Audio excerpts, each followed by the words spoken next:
Assalamualaikum warahmatullahi wabarakatuh. Di sini kami dari kelompok 11 akan menjelaskan tentang materi pengerahan, perlawanan, dan penindasan pada saat Jepang menjajah di Indonesia. Oke, sebelum memasuki penjelasan materi, ada baiknya kami akan memperkenalkan diri terlebih dahulu. Perkenalkan, nama saya Niko Aristiawan. Perkenalkan, nama saya Cynthia Wardani. Perkenalkan, nama saya Angel Kirana Ginting. Oke, sudah itu perkenalannya.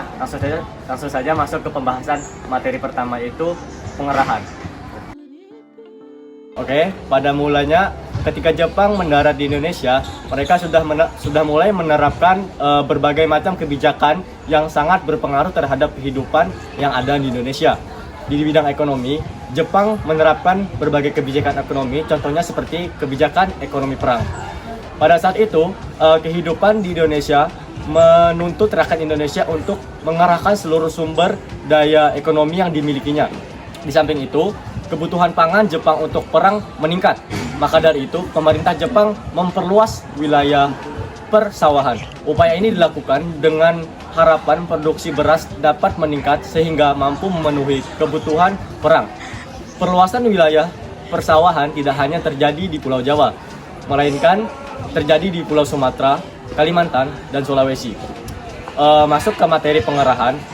Selain itu, Jepang juga menerapkan prinsip kerja paksa atau yang dikenal dengan sebutan Romusha.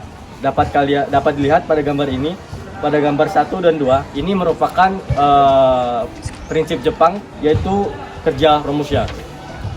Romusha sendiri memiliki arti sistem kerja paksa yang digunakan Jepang kepada penduduk Indonesia pada saat penjajahannya. Awalnya, Romusha dilakukan secara sukarela dan dipekerjakan tidak jauh dari tempat tinggalnya. Namun, seiring berjalannya waktu, Jepang mulai memaksa setiap kepala keluarga untuk memberikan atau meminta setiap anak laki-lakinya untuk dipekerjakan secara paksa untuk membantu ekonomi Jepang pada saat itu yang sedang terdesak pada saat Perang Dunia Kedua. Baik, ini gambar yang kedua, yaitu penindasan.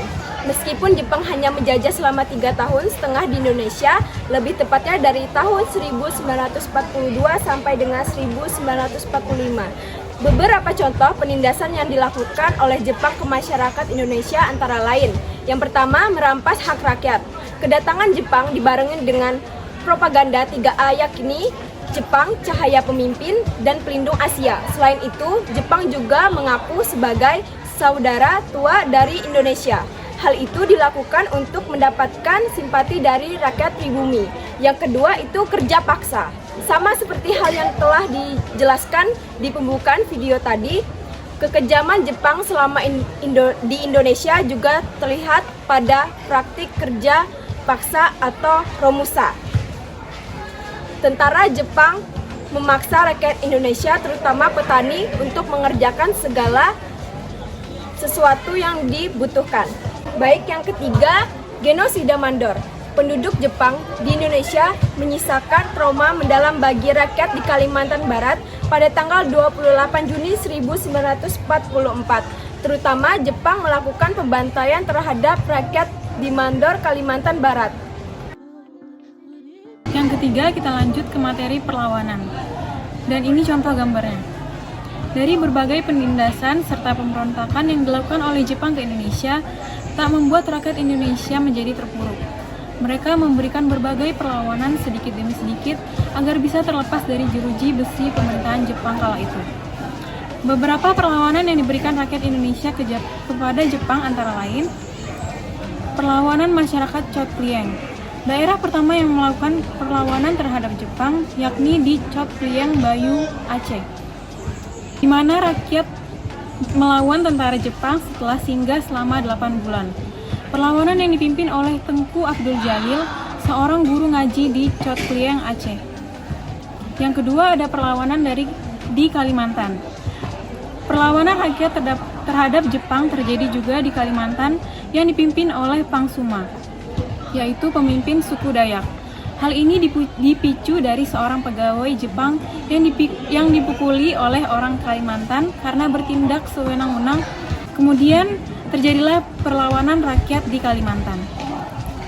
Gerakan yang terakhir adalah gerakan Koreri di Bali. pada 1943 terjadi perlawanan rakyat di Biak, Papua. Perlawanan ini dilakukan oleh Gerakan Koreri.